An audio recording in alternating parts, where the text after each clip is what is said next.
When we look at this linear timeline collapse into a rotating tesseract, we are witnessing the primary shift in how this text functions. It is not a sequence of events. According to verse 39:23, it is a closed, self-referential field, an eternal memory tesseract that maps every coordinate of existence. Reading this is not a passive journey through the past. It is an active interaction with a real-time diagnostic engine designed to locate the observer. The operational environment it reveals is the dual caustic universe, a system where mathematical precision dictates reality long before any chronological narrative can emerge.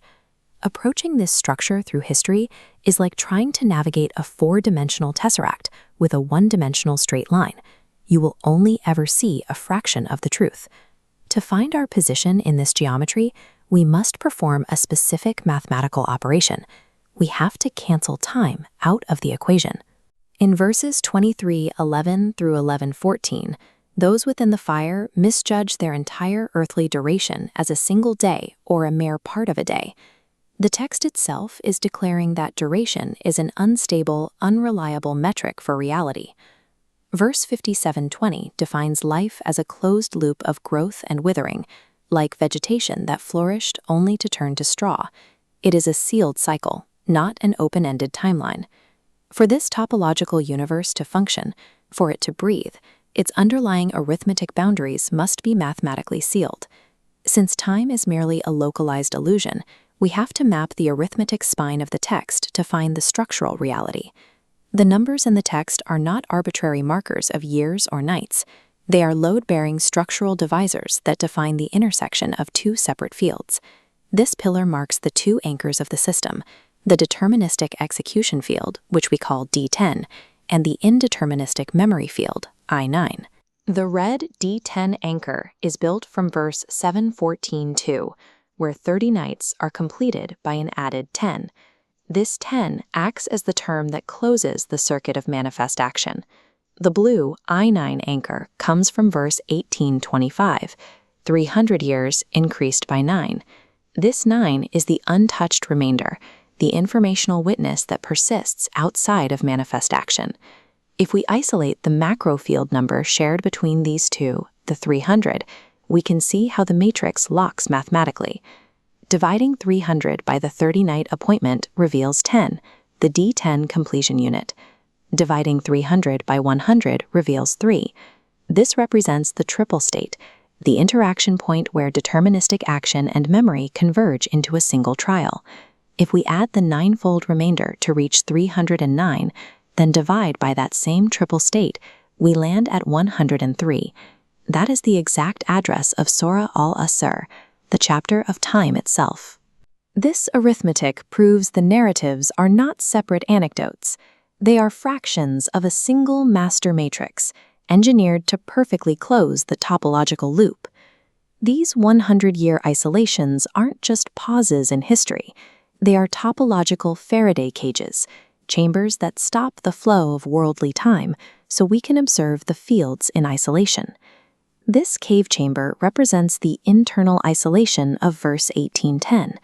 It is a petition for rushed, guidance that exists beyond the reach of local entropic time. In verse 2:259, the traveler enters an external isolation, witnessing the D10 and I9 fields split perfectly apart. Here is the D10 entropy state. The physical mass of the donkey decays under the deterministic laws of the manifest field. But right beside it is the I9 preservation state. The fruit is untouched, holding its form without entropy. When total physical decay and zero entropy preservation occupy the same coordinate, time is no longer a factor. The illusion of duration is shattered. To connect these isolated states, the system uses structural seams. These seams operate only when a coordinate is dedicated to a specific function. Verse 335 shows a precondition hinge. A wound is dedicated, muharraran, before the child exists, sealing that vessel from ordinary worldly causality before its journey begins. Verse 317:146 presents the postcondition hinge. A gourd is grown to shelter Yunus only after he completes his traversal through the darkness. Because these moments provide life and shelter without the normal friction of worldly cause and effect, they act as massless hinges, gates where the divine command manifests without carrying the weight of physical contamination. Without these dedicated boundary constraints, the entire closed system would collapse into external conjecture. At the very center of this structure, verse 42:52 describes a spirit of command, massless light waiting to be embodied.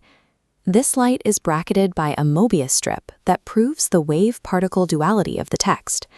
On the D10 side, we have the third-person proof of the physical body, measured from the outside in, verse 19:15. On the I9 side, in verse 19:33, we have the first-person informational proof of the wave, announced from within. These are not two separate stories. They are the exact same four-node formula read forward and backward across one continuous surface. Verse 19:12 provides the grip. This is the massless fulcrum, the triple state sitting at the exact intersection where these fields flip.